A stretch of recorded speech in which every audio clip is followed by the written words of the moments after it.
Docteur, comment est-ce que vous voyez les jours qui viennent? On a ces chiffres chaque jour qui, à chaque fois, sont des records. 499 nouveaux décès en 24 heures ce dernier jour en France. Et puis on le voit bien, les records qui sont de plus en plus franchis, y compris aux États-Unis ou partout dans le monde. Comment essayer de voir la suite? Comment essayer d'imaginer? Est-ce que vous voyez le début d'un bout de tunnel?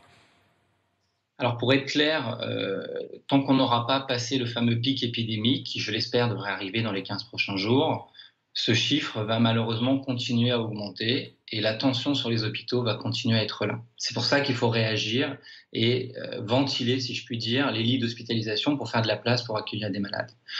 Ce chiffre qui montait encore malheureusement de décès jusqu'à hier, sans vouloir rassurer, c'est tout simplement aussi parce que les malades restent longtemps à l'hôpital et notamment les malades graves de réanimation dont on parle.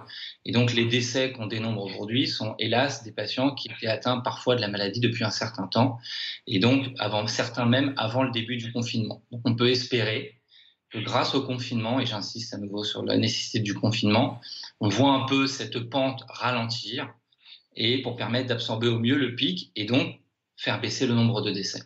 Merci beaucoup. Merci, docteur.